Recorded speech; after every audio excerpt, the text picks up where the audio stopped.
நல்லக்குரிய வார்த்தையாக கர்த்தர் காட்டி கொடுத்த இந்த செய்திக்காக ஆதாரமாய் கர்த்தர் காட்டி கொடுத்த வார்த்தை 1 கொரிந்தியர் புஸ்தகம்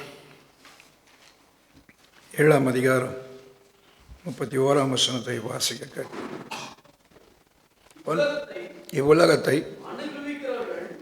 உலகத்தை அனுபவிக்கிறவர்கள் தகாத விதமாய் அனுபவிக்காதவர்கள் போலவும் இருக்க வேண்டும். இவ்வுலகத்தின் வேஷம் கடந்து போகிறது. ஆண்டவர் இந்த வார்த்தையின் மூலமாய், இந்த வசனத்தின் மூலமாய் நம்மோடு கூட பேசுவாராக. அந்தகாரத்தின் பொக்கிஷங்களும் மறைவிடத்தின் புதையல்களும் தேவனுடைய வசனத்தினால் அதை வெளியே கொண்டு வர முடியும். வேதத்தின் வசனங்கள் எல்லாம் மறைபொருளாக இருக்கிறது. ஆகவே தான் இதுக்கு மறை வேதம் என்று பெயர் வைக்கப்பட்டிருக்கிறது. புதைந்து கிடக்கிறது. மறை நூலிலே, வேதத்திலே மறைந்து மறைபொருளாய் அநேக பொக்கிஷங்கள் மறைந்து கிடக்கிறது. அதை தோண்டி தோண்டி எடுக்கக்கூடிய கிருபையை பரிசுத்த ஆவியானவர் நமக்கு தந்திருக்கிறார். ஆகவே இந்த வார்த்தையின் மறைபொருளை சொல்லுகிற இந்த வார்த்தையினுடைய மறைபொருளை புரிந்து கொள்ளும்படிக்கு பரிசுத்த ஆவியானவர் நமக்கு ஒத்தாசை செய்வாராக. கண்களை மூடி நாம் செபிப்போம். God's presence is moving upon us. ஆண்டவருடைய பிரசன்னம் இறங்கி கொண்டிருக்கிறதை காண்கிறேன். Thank you Lord. Thank you Lord. Thank you Lord. Thank you Lord. வானம் எனது சிங்காசனம், பூமி என்னுடைய பாதபடியில் இருக்கிற கர்த்தர் நம்ம இருக்கிறவர்களை நம்மை ஆசீர்வதிப்பார். மலையிலே மட்டுமல்ல, எருசலேமில் மட்டுமல்ல, எங்கும் தேவனை தொழுது கொள்ளும் காலம் வரும். என் நாமத்தை பிரஸ்தாபப்படுத்தும் எந்த ஸ்தானத்தில் வந்து நான் உன்னை ஆசீர்வதிப்பேன். இதெல்லாம் நான் சொல்லலை, வேத வாக்கியம் சொல்லுகிறது. ஆகவே இந்த வேத வாக்கியம் கொடுக்கிற தைரியத்தினாலே அவர் பாதத்தில் காத்திருக்கிற நமக்கு கர்த்தர் கட்டாயம் ஒரு விடுதலை தருவார், ஒரு ஆசீர்வாதத்தை தருவார். அடுத்த நிலைமைக்கு கொண்டு போய் விடுவார். நெருக்கத்தில் இருக்கிற நம்மை விசாலத்தில் கொண்டு போய் விடுவார். கண்ணீரின் பாதையின் வழியாய் போய் கொண்டிருக்கிற நம்மை அழுகையின் பள்ளத்தாக்கை உருவ கடந்து அதை நீர் ஊற்றாக்கி கொள்ளக்கூடிய ஒரு பாக்கியத்தை பரிசுத்த ஆவியானவர் நமக்கு தருவார். துக்கம் சந்தோஷமாய் மாறும்.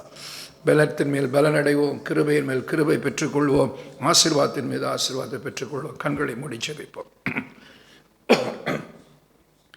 வானமும் பூமியும் தானம் விட்டு நிலை மாறினாலும், வானமும் பூமியும் தானம் விட்டு நிலை மாறினாலும், என் ஆத்துமாவே கலங்கிடாதே, உன்னத தேவனுன் அடைக்கலமே. என் ஆத்துமாவே கலங்கிடாதே, உன்னத தேவனுன் அடைக்கலமே.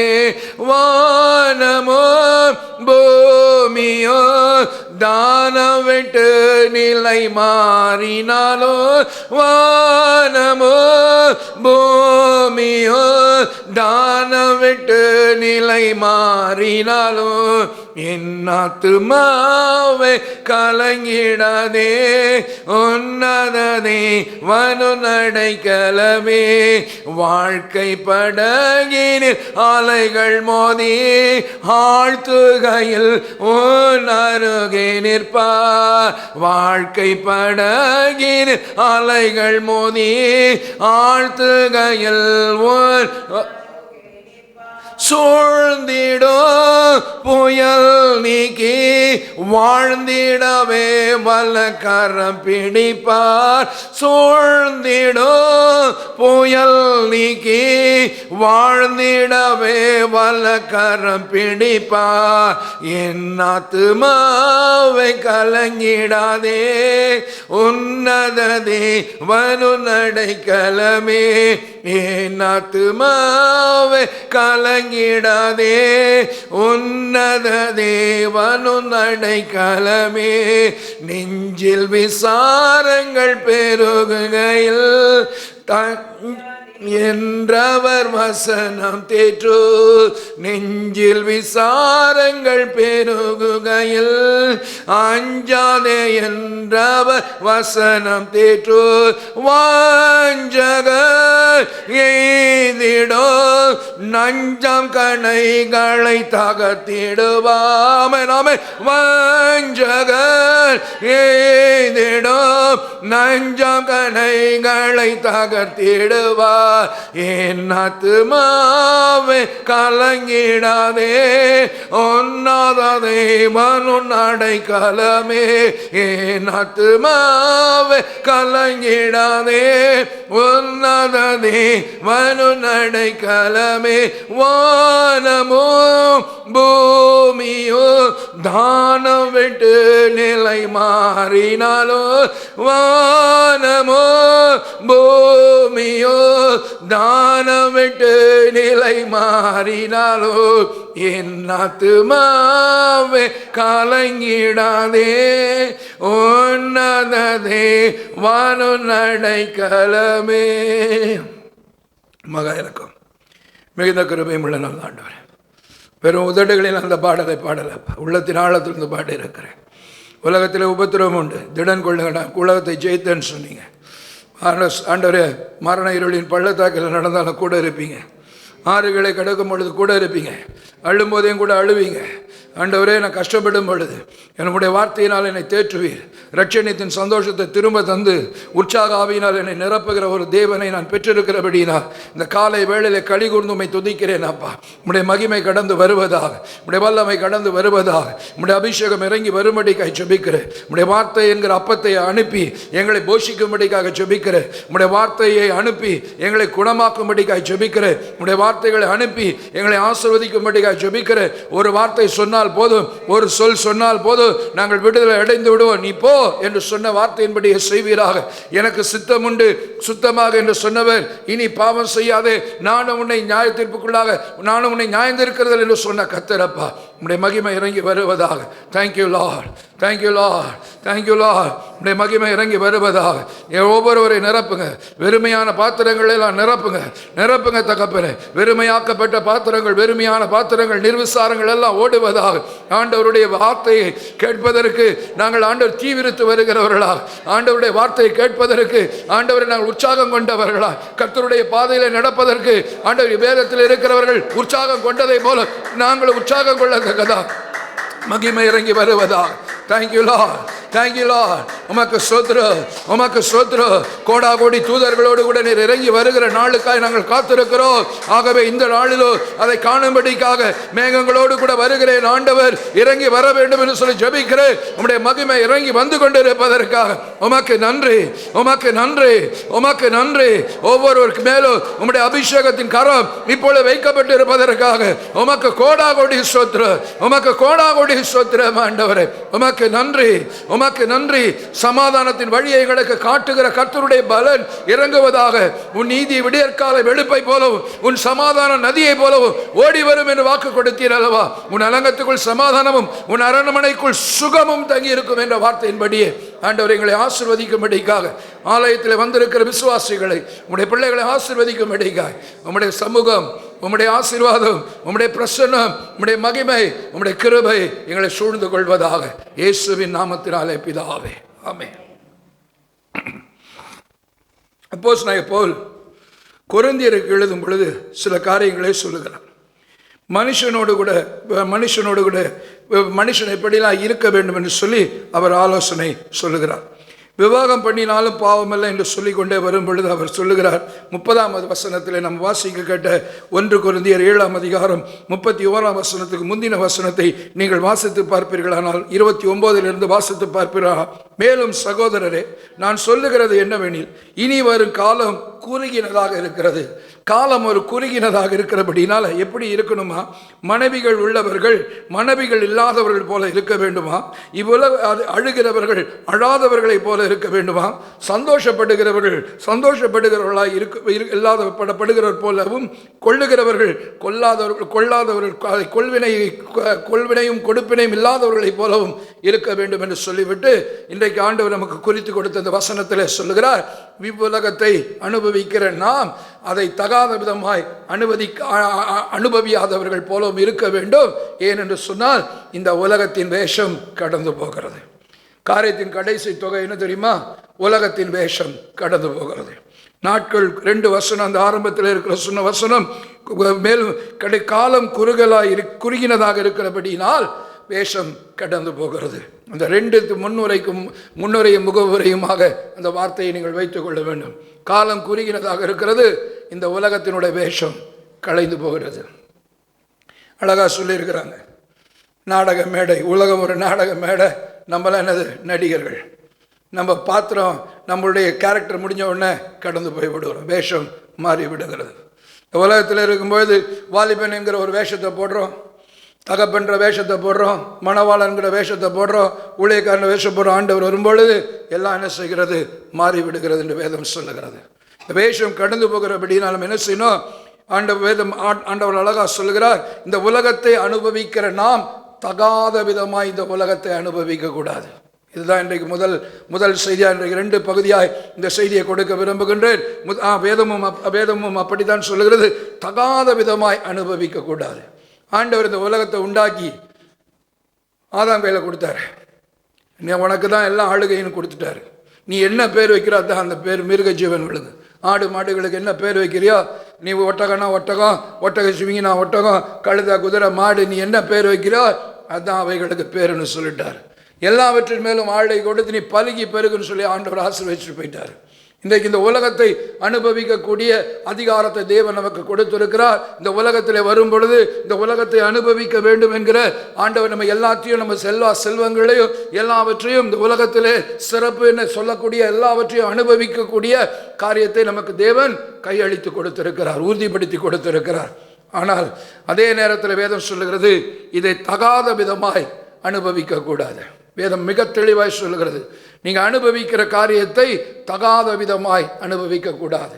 1 பேதுரு 2ஆம் அதிகாரம் 16ஆம் வசனத்தை வாசித்து பாருங்கள். வெறும் அருமையான வசனம், அடிக்கடி என் ஜபத்திலே சொல்லி ஜபிக்கிற ஒரு வசனம் எடுத்தவர்கள் வாசிக்கலாம். 2:16. 1 பேதுரு. சுயாதீனம் உள்ளவர்களாயிருந்தும் விடுதலை ஆனவர்களாக இருந்தும் தேவனால் பாவத்திலிருந்து, சாபத்திலிருந்து, பிசாசின் கையிலிருந்து, அந்தகாரத்தினுடைய இருளிலிருந்து நீங்கள் விடுதலை அடைந்து சுயாதீனம் உள்ளவர்களாய் இருந்தாலும் உங்கள் விடுதலையான நிலைமையை, சுயாதீனத்தை நம்முடைய துர்குணத்திற்கு மூடலாய் கொண்டிராமல் என்ன செய்யணும்? தேவனுக்கு அடிமையாயிருங்கள். வேதவாக்கியம் மிக அழகா சொல்லுது. நம்மெல்லாம் கட்டப்பட்டு இருந்தோம், பாவத்துக்கு அடிமையாக இருந்தோம், சிகரெட்டுக்கு அடிமையாக இருந்தோம், குடிக்கு அடிமையாக இருந்தோம், சினிமாவுக்கு அடிமையாக இருந்தோம், பொடிக்கு அடிமையாக இருந்தோம், கோபத்துக்கு அடிமையாக இருந்தோம், பொறாமைக்கு அடிமையாக இருந்தோம், வஞ்சகங்களுக்கு எல்லாவற்றுக்கும் அடிமையாக இருந்தோம். தேவன் நம்ம என்ன செய்து விட்டார்? அவருடைய இரத்தத்தினால் கழுவி அவர் அடைந்த பாடு மரணத்தினாலே உயிர்த்தெழுதலின் வல்லமையினாலே நம்ம என்ன செய்து விட்டார்? விடுதலை அடைந்து விட்டோம்.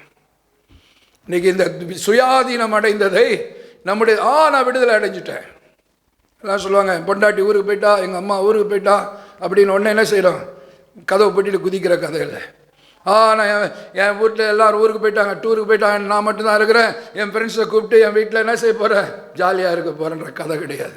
நான் இஷ்டத்துக்கு இருப்பேன், என் வீட்டில் யாரும் இல்லை, எல்லோரும் ஊருக்கு போயிட்டாங்க, என் இஷ்டத்துக்கு சாப்பிடுவேன், என் இஷ்டத்துக்கு வாழ்வேன், என் இஷ்டத்துக்கு டிவி பார்ப்பேன், என் இஷ்டத்துக்கு ஆடுவேன், கூடுவேன், கொண்டாடுவேன்ற கிடையாது.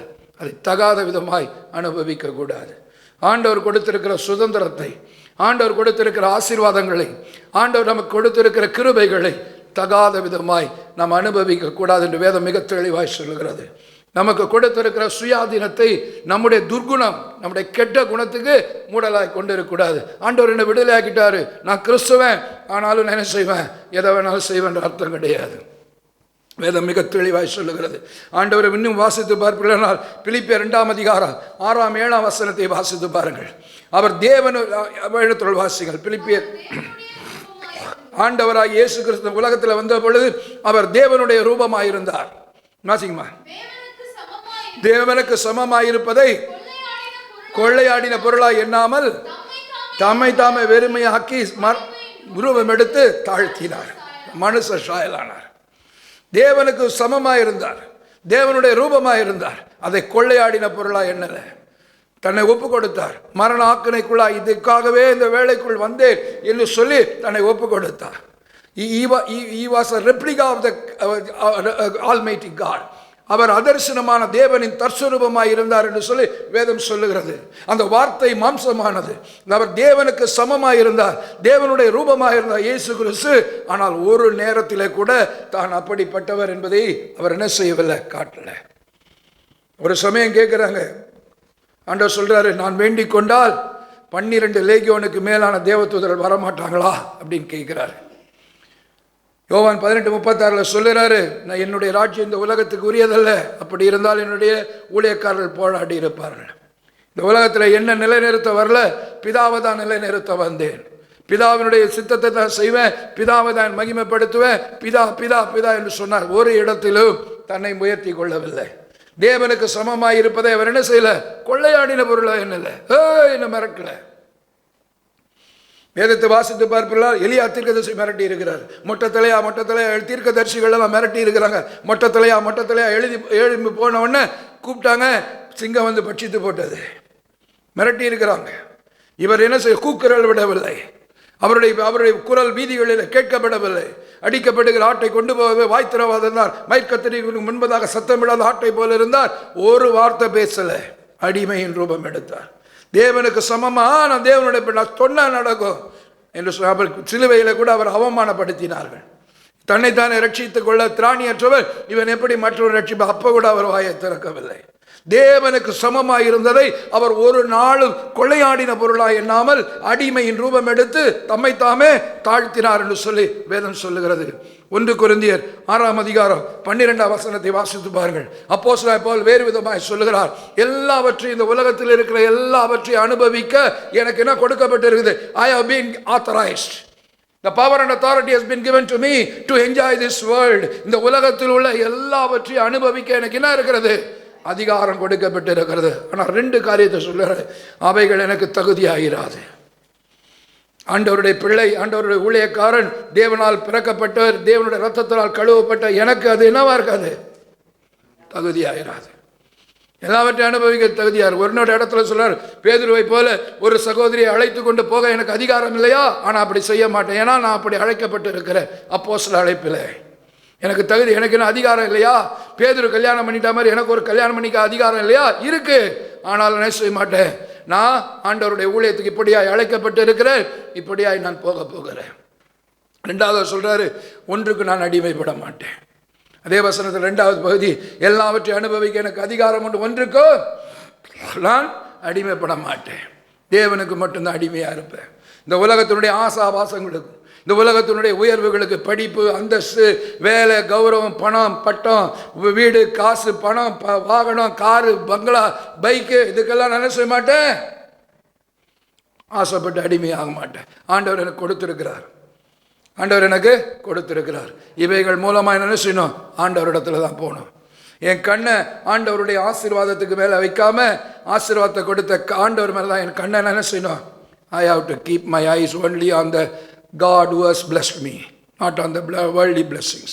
இந்த உலகத்தில் கொடுக்கிற ஆசீர்வாதத்தின் மேலே கண்ணை வைக்காம, ஆண்டவர் கொடுத்த ஆசீர்வாதத்துக்கு மேலே கண்ணை வைக்காம, அந்த ஆசீர்வாதத்துக்கு காரணமாயிருந்த ஆண்டவர் மேலே தான் என்ன செய்யணும், கண்ணை வைக்கணும். அதெல்லாம் நான் அடிமைப்பட மாட்டேன். ஆண்டவர் கொடுத்த அன்றைக்கி கொஞ்சம் படிப்பு வந்தோடனே தலைக்கேறி போகுது, காலரை தூக்கி விட்டுது. கொஞ்சம் வந்தவுடனே பதவி வந்தோடனே மேலே போயிடுறாங்க. இங்கே இருக்கிற ஆளுங்க கண்ணு தெரிய மாட்டேங்குது. கொஞ்சம் ஊழியத்தில் கொஞ்சம் உயர்ந்து வந்துட்டா தாழ்மை போயிடுது. ஆண்டவர் சொல்றார், ஒன்றுக்கு நான் அடிமை, பவுல் அப்போஸ்தலர் சொல்ற, ஒன்றுக்கு நான் அடிமைப்பட மாட்டேன்னு சொல்றார். அதே 1 கொரிந்தியர் 10:23 வாசித்து பாருங்க. அதே மாதிரி சொல்கிறார், எல்லாவற்றையும் அனுபவிக்க எனக்கு அதிகாரம் உண்டு, ஒன்றுக்கு நான் ஒன்று எனக்கு தகுதியாராது என்று சொல்லிவிட்டு கடைசியில் சொல்கிறார், இவைகள் எனக்கு என்ன செய்யாது, பக்தி விருத்தியை உண்டாக்காது. பக்தி விருத்தியை உண்டாக்காது.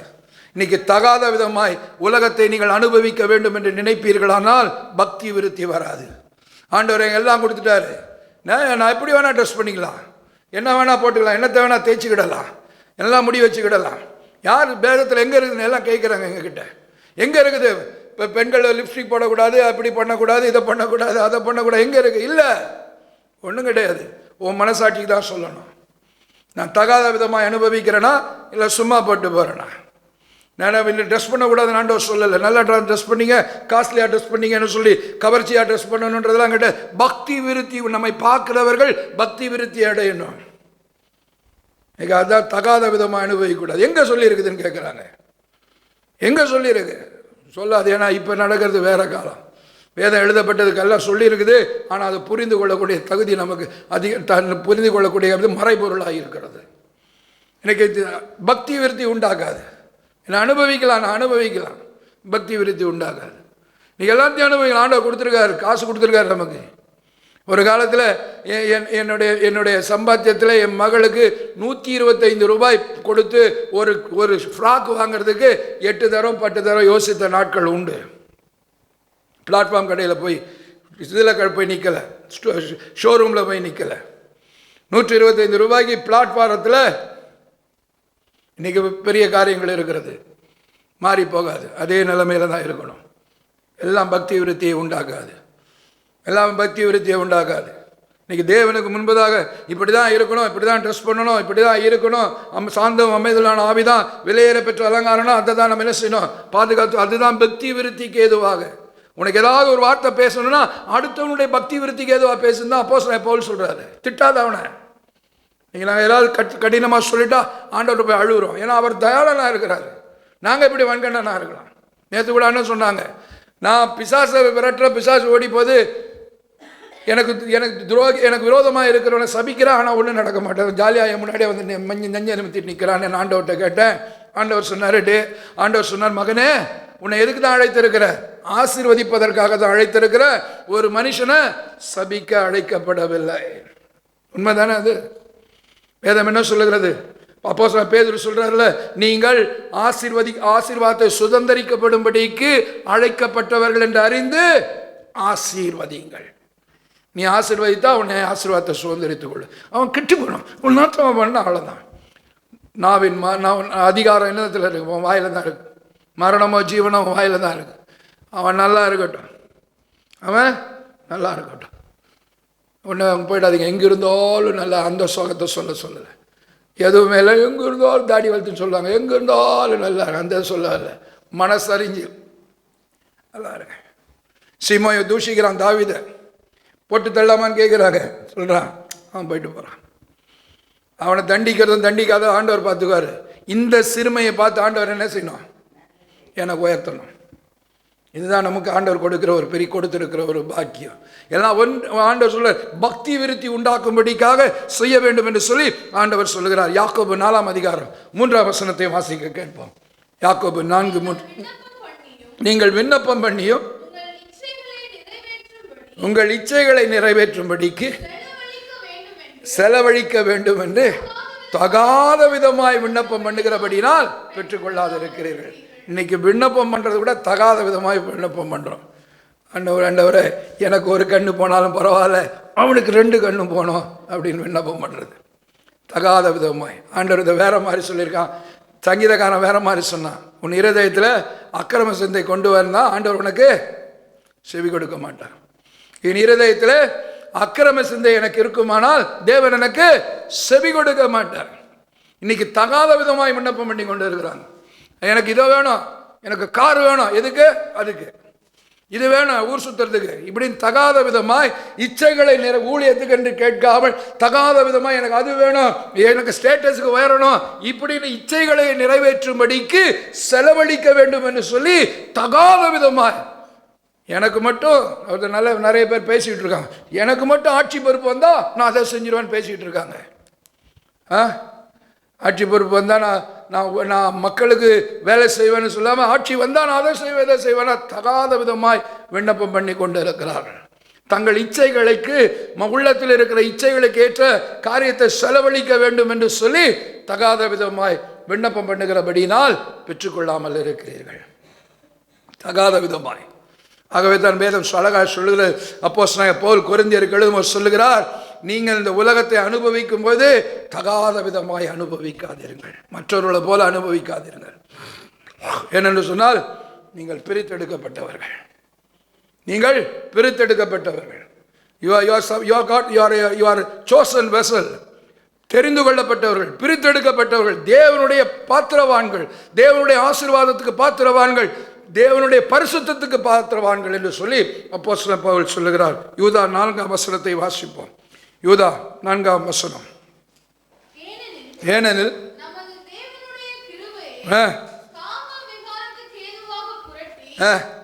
தேவனுடைய போதுமா தேவனுடைய கிருபையை காம விகாரத்துக்கு ஏதுவாக புரட்டி கொண்டிருந்தான் தகாத விதமாய் தேவனுடைய கிருபையை தகாத விதமாய் யோசிக்கிறது. இன்னைக்கு ஒரு டாக்டரின் கிளம்பிட்டே இருக்கு, என்ன பாவம் பண்ணாலும் ஆண்டவர் மன்னிச்சிடுவார். தேவனுடைய கிருபையை காம விகாரத்துக்காக புரட்டி கொண்டு இருக்கிறார்கள். தகாத விதமாய் கர்த்தருடைய கிருபையை தகாத விதமாய் உபயோகப்படுத்தாதீங்க. என்ன பாவம் செஞ்சாலும் ஆண்டவர் மன்னிச்சிடுவார். உண்மைதான், ஆண்டவருடைய கிருபை என்ன பாவம் பண்ணாலும் மன்னிச்சிடுவார். பரிசுத்தாவிக்கு விரோதமான பாவத்தை தவிர மீது எல்லா பாவம் மன்னிக்கப்படும் என்று சொல்லி வேதம் தெளிவாக சொல்லுது. அதில் I don't differ, I don't have second opinion on that, because that is what the word of God says.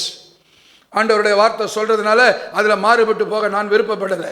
ஆனால் வேதம் சொல்லுகிறது, அந்த கிருபையை என்ன செய்ய தப்பா பயன்படுத்தாது. தமிழில் ஒரு பழமொழி இருக்கு தெரியுமா, தேளுக்கு நாட்டாண்மை கொடுத்தா நிமிஷத்துக்கு 4 முறை கொட்டிகிட்டே இருக்குமா. தேளுக்கு பாத்திரம் அறிஞ்சு பிச்சை போடும்பாங்க. அதனால தான் ஆண்டவர் சொன்னார், பன்றிகளுக்கு முன்பதாக முத்த போடாத, அது என்ன செய்யும், முத்தினுடைய அருமை தெரியாது, பீறி கொண்டு ஒன்று தாக்கும். இன்னைக்கு இந்த இந்த இந்த அதனால தான் ஆண்டவர் கிருபையை முதல்ல கொடுப்பாரு. அந்த கிருபையை தக்க வைத்துக் கொள்ளும் போது தான் இன்னும் கிருபை கிடைக்கும். அந்த கிருபையை ஒரு மன்னிப்பை பெற்றுக்கொண்டு அந்த கிருபையை காம விகாரத்துக்காக புரட்டி ஒன்றான மெய் தேவன் ஆண்டவராக தேவனையும் கர்த்தராக பரிசுத்தையும் மறுதளிக்கிற பக்தி அற்ற ஒரு மனுஷனான மாறி போகக்கூடாது என்பதற்காகத்தான் ஆண்டவர் சோதித்து சோதித்து அந்த கிருபைக்கு நம்ம தகுதியாக இருக்கிறோமா, அந்த கிருபையை நம்ம காம விகாரத்துக்கு ஏதுவாக தகாத விதமாய் அனுபவிக்காம தேவனுக்கு விதமாய் அனுபவிக்கிறோமான் தான் டெஸ்ட் பண்ணி சோதித்து நமக்கு என்ன செய்கிறாரு, தேவ பக்தி அற்றவர்களாய் போய்விடக்கூடாது என்பதற்காக பக்தி உள்ளவர்களாக இருக்கும்படிக்கு அப்போஸ்தலனாகிய பவுல் சொன்னார் அல்லவா, எல்லாவற்றையும் அனுபவிக்க எனக்கு அதிகாரம் உண்டு, ஒன்றும் எனக்கு என்னது பக்தி விருத்தி உண்டாக்காது. ஆகவே கொடுக்கப்பட்ட ஆசீர்வாதங்களை, கொடுக்கப்பட்ட கிருபைகளை, கொடுக்கப்பட்ட ரட்சிப்பை ஆண்டவருக்கு நமக்கு அனுபவிக்க முடியாத கொடுக்கப்பட்டு இருக்கிற அதிகாரத்தை தவறாக பயன்படுத்தக்கூடாது. இன்றைக்கு அதனால தான் சிலர் ஊழியத்தை கூட தவறாக பயன்படுத்தி கொண்டு இருக்கிறாங்க. பிசாசு விரட்டுகிற வல்லமையை தவறாக படித்தவங்களெல்லாம் வேதத்தை பார்த்துருக்கிறோம். ஆண்டவர் பீறி கொண்டு அவர்கள் பீறி நிர்வாணமாக்கி ஓடிட்டாங்கன்னு சொல்லி வேதத்தில் சொல்லப்பட்டு இருக்கிறது.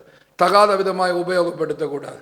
அப்போஸ்தலனாகிய பவுல் சொல்லுகிறார், என்னை ஊன்ற கட்டுவதற்கு தான் அதிகாரம் கொடுத்தாருன்னு சொல்லி. என்ன சொல்றார், ஊன்ற கட்டுவ ஒரு குடும்பத்தை ஊன்ற கட்டுவதற்கு, சபையை ஊன்ற கட்டுவதற்கு தான் ஆண்டவர் எனக்கு என்ன செய்தார், அதிகாரம் கொடுத்தார். அதை பிரித்து போடுவதற்காக இல்லை, எனக்கு அதிகாரம் கொடுத்தாருன்னு சொல்லி என்கிட்ட வந்து ஆலோசனை கேட்குறாங்கன்னு சொல்லிட்டு ஒரு குடும்பத்தை பிரித்து போடுவதற்கு ஏதாவது நான் என்ன செய்வோம், அவங்களுக்கு ஏற்ற வார்த்தைகளை சொல்லி தகாத விதமாய் ஊழியம் செய்வதற்கு நாங்கள் அழைக்கப்படவில்லை. ஆண்டவருடைய கிருபையை காம விகாரத்துக்கு ஏதுவாக புரட்டுகிற ஒரு காரியம் இன்றைக்கு நடந்து கொண்டிருக்கிறது. பக்தியற்றவர்களாய் போய் பக்க வழியில் நுழைந்திருக்கிறார்கள். அவர்கள் இந்த வாக்கினைக்குள்ளாவார்கள் என்று பூர்வத்திலேயே எழுதப்பட்டிருக்கிற, புதுசாக எழுதலை. ஆகவே வேதம் முதலாய் சொல்லு அப்போஸ்தலனாகிய பவுல் முதல் சொல்லுகிற முதல் பகுதி, முதல் செய்தியினுடைய முதல் பகுதி, தகாத விதமாய் அனுபவியாதிருங்கள். ஆண்டவர் கொடுத்திருக்கிற ரட்சிப்பை, ஆண்டவர் கொடுத்திருக்கிற ஏசியை கொடுத்துருக்கிறாரு வந்து நல்லா தூங்கிடாதீங்க, தகாத விதமாக தூங்கிடாதீங்க. ஏசியை கொடுத்துருக்கிறாரு, அன்றைக்கி ஒன்றும் இல்லாமல் கைத்தட்டி முட்டி போட்டு அனாயிட்டிங்கள சட்டை நனைஞ்சி வந்தோம். இன்றைக்கி ஆண்டவர் எங்கள் சட்டையெல்லாம் அப்படி நனைஞ்சோன்னு பாடுபட்டு ஏசியை கொடுத்துருக்கிறாரு. எங்கள் சபையில் ஏசி இருக்குது, சேர் போட்டிருக்காங்க, நான் போய் இங்கே தூங்காமல் சபையில் போய் தூங்குவேன்னு தகாத விதமாய் அனுபவிக்காதீங்க ஏசியை. ஆமென். சேரில் உட்காந்துருக்கிறேன், தகாத விதமாக யோசிக்காதீங்க, அனுபவிக்காதீங்க, முட்டி போட்டு ஜெபம் பண்ணுங்க. சேரில் போட்டு என்னுடைய உட்காந்து ஏதோ உட்காந்துருக்க, தேவனுக்கு முன்பதாக உட்காந்துருக்கணும். உங்களை ஏதோ கொடுத்துருக்குறாங்க, ஆண்டவர் கொடுத்துருக்காரு, கிருபையை கொடுத்துருக்கிறாரு, ஏசியை கொடுத்துருக்கிறாரு, ஒரு அறையை கொடுத்துருக்காரு, ஒரு சேரை கொடுத்துருக்காரு. இதை தகாத விதமாய் அனுபவியாதிருங்கள். ஒரு செக் இருக்கணும் மனசில், ஆண்டவர்கிட்ட ஒரு பயம் இருக்கணும். சர்வ வல்லமுள்ள தேவனுடைய மகன், சர்வ வல்லமுள்ள தேவனுடைய பிள்ளைங்கிற பயம் இருக்கணும். இரண்டாவதாக வேதம் சொல்லுகிறது, இரண்டாவதாக பார்க்கக்கூடிய காரியம் வேஷம் கடந்து போகிறது. வேஷம் கடந்து போகிறது. நான் இந்த வேஷம் ஆண்டவரே வேஷம் போட்டு தான் அந்த உலகத்தில் வந்தார்னு ஒரு விதத்தில் பார்த்தா, பரலோக ராஜ்யத்தில் இருக்கிற தேவன் மனுஷ வேஷம் அடைந்தவர், மனுஷ ரூபமாய் காணப்பட்டார். அதுதான் வசனம் வாசித்தோம். சர்வ வெல்லமுள்ள தேவன் வார்த்தை என்னவாச்சு, மாம்ச வேஷத்தில் வந்தார் என்று வேதம் சொல்லுது. இந்த வேஷம் கடந்து போகிறது. இந்த மனுஷத்தில் இருக்கக்கூடிய சரீரத்தில் இருக்கக்கூடிய இந்த வேஷம் கடந்து போகிறது. காலம் குறிகளாக இருக்கிறது. ஆகவே தகாத விதமாய் இந்த உலகத்தை அனுபவிக்காதீர்கள் என்று சொல்லி ஆண்டவர் எச்சரிக்கிறார். கடைசி கால எச்சரிப்பு நான் கடைசி கால எச்சரிப்பு. வேதத்தில் எல்லாம் சொல்லுவாங்க கடைசி கால எச்சரிப்பு, பூகம்பம் வரும், ஐயோ புய்யான்னு பயம் காட்டுவாங்க. அது அல்ல தேவன் கொடுக்கிற ஆலோசனை. கடைசி கால எச்சரிப்பு. காலம் குறுகி இருக்கிறது மகனே, காலம் குறுகி இருக்கிறது மகளே. ஆகவே வேஷம் கலந்து போக போகுது. இந்த பூமி உருகி போக போகுது. நீ காண்கிற பூமி உருகி போக போகிறது. வானம் அசைக்கப்பட போகிறது. சிவப்பாய் காணப்பட போகிறது. உன் வேஷம் கலைந்து போக போகிறது. ஆகவே இந்த பூமியில் ஆண்டவர் கொடுத்திருக்கிற நேரத்தை, தருணத்தை, வாய்ப்பை, உன் ஆயுசை தவறாக ஆண்டவர் எனக்கு அனுபவிக்க தான் கொடுத்திருக்கிறாரு. என் வாலிபத்தை என்னத்துக்கு தான் கொடுத்திருக்காரு? அனுபவிக்க தான் கொடுத்திருக்கிறாரு என்று சொல்லி தகாத விதமாய் அனுபவியாது என்று சொல்லிவிட்டு ஆண்டவர் இரண்டாவதாக சொல்கிறார், இந்த வேஷம் கடந்து போகிறது. இந்த வேஷத்தை குறித்து ஒரு சில காரியங்களை சொல்லி உங்களுக்காக ஜெபிக்க விரும்புகிறேன். ரோமர் 12ஆம் அதிகாரம் 2ஆம் வசனம் வாசிப்போம். நீங்கள் தெரிந்த வசனம். உன் வேஷம் கடந்து போகும்போது, ஆகவே இந்த பிரபஞ்சத்துக்குரிய ஒத்த வேஷம் தெரியாமல்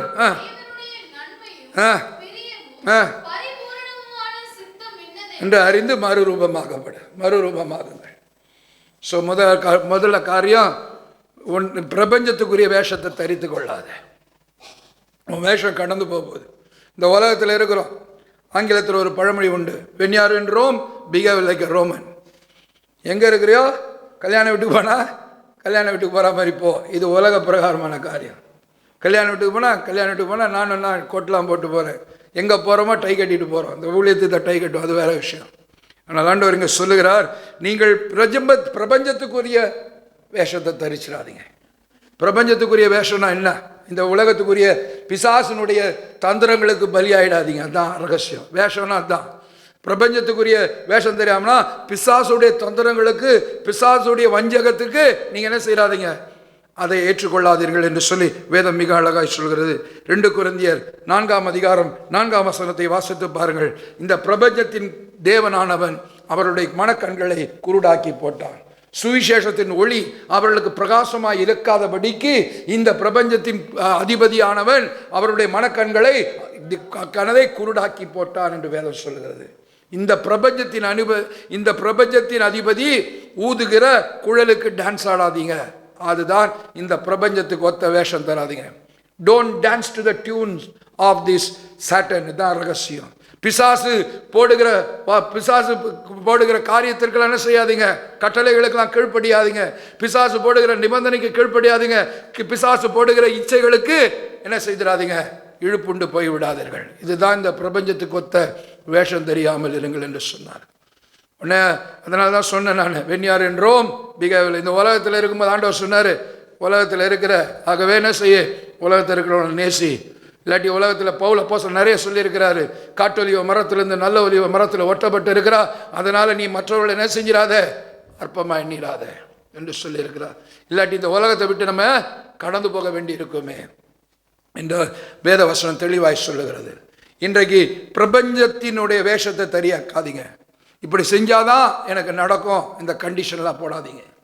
அவனை போய் பார்த்தாதான், அவன் காலில் விழுந்தாதான், சரணடைந்தாதான் எனக்கு இது கிடைக்கும் என்று சொல்லி நமக்கு நினைக்கணும். இந்த பிரபஞ்சத்தின் அதிபதியினுடைய கால்களிலே விழுந்து அவன் சொல்லுகிற காரியங்களுக்கு கீழ்ப்படிந்து அவன் ஆட்டி வைக்கிற ஒரு காரியத்தில் இருந்தால் தான் இந்த உலகத்தினுடைய ஆசீர்வாதம் எனக்கு கிடைக்கும், நான் உயர்ந்து போக முடியும் என்கிற பிரபஞ்சத்துக்கு ஒத்த வேஷம் தெரியாமல் இருங்கள் என்று சொல்லி வேதம் மிக அழகாய் சொல்கிறது.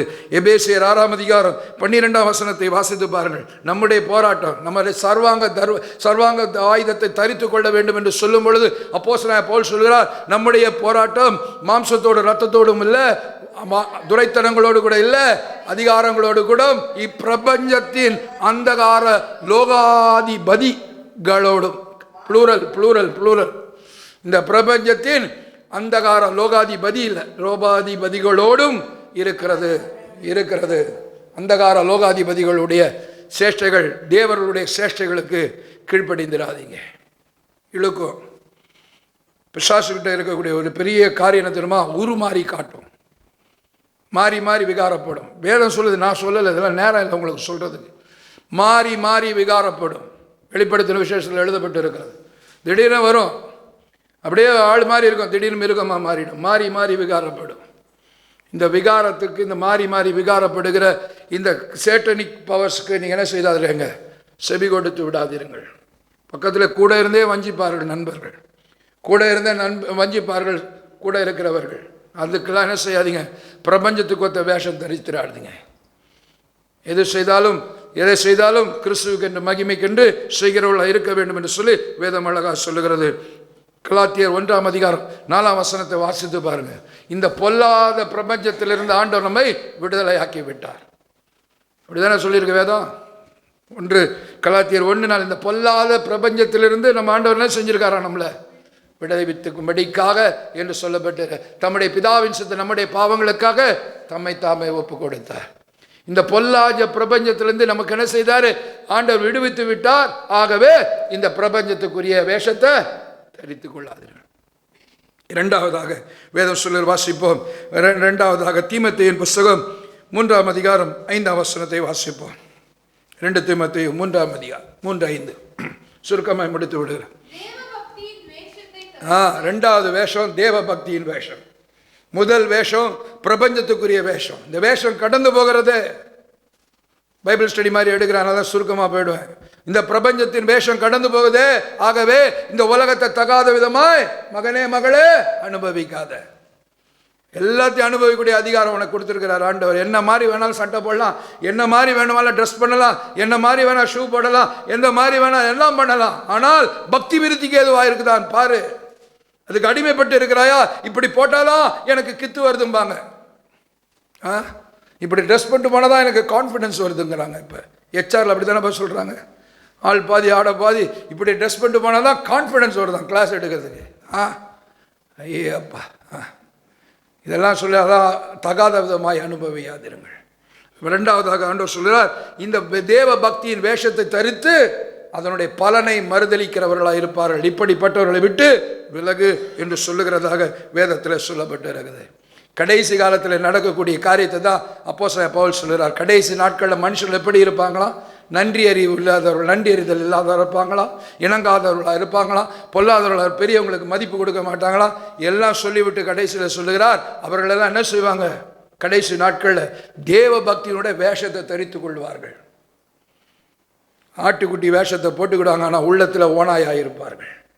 ஆட்டுக்குட்டியினுடைய வேஷத்தை தரித்து கொண்டு என்ன செய்வார்கள், அவர்கள் வருவார்கள். இப்போ தேவனுடைய பக்தியை வேஷத்தை தரித்து தேவ பக்தியினுடைய வேஷத்தினுடைய பலன் என்ன சொல்லுங்க பார்ப்போம். ஒரு மனுஷன் தேவ பக்தியாக இருக்கிறான்னா அவனுக்கு என்ன பலன் சொல்லுங்க. இன்னும் சொல்லிடாத. முதலாவது தேவனுடைய ராஜ்யத்தை கேடு நீதியின் தேடு எல்லாம் கொடுக்கப்பட ஆண்டவர் எனக்கு தேவ பக்தியின் பலன் எனக்கு 2 வீடு கிடைக்கும், 2 வீடு கிடைக்கும், 2 காரு கிடைக்கும்னு சொல்லிடாதீங்க. தேவ பக்தியினுடைய பலன் என்ன, பலன் என்ன, பலன் பலன் என்ன, ஆண்டவர் பரிசுத்தாவி கொடுக்கிற பலன். அந்த பரிசுத்தாவி அண்ணன்னு சொல்லுற, பரிசுத்தாவியானவர் வரும்போது பலன் அடைந்து நான் இருக்கிறோன்னு சொல்ல, தேவ பக்திக்குரிய பலன் பரிசுத்தாவி கொடுக்கிற பலன். அந்த பரிசுத்தாவியை குறித்து சொல்லும்போது, பரிசுத்தாவியை குறித்து சொல்லும் வேதம் சொல்லுகிறது, அது என்னது, பரலோகத்தினுடைய சந்தோஷமாக இருக்கிறது. தேவனுடைய ராஜ்யம் எதில் இருக்கு, பேச்சிலையா சொல்லுங்களேன். எத்தனை தடவை அண்ணன் சொல்லியிருக்காங்க அண்ணன் வேசனத்தை. பரலோக ராஜ்யம் எதில் இருக்கு, பேச்சில் இல்லை, பலத்தில் இருக்கிறது. அந்த பலனை கொடுக்கிறார் பரிசுத்தாவின் மூலமாய்.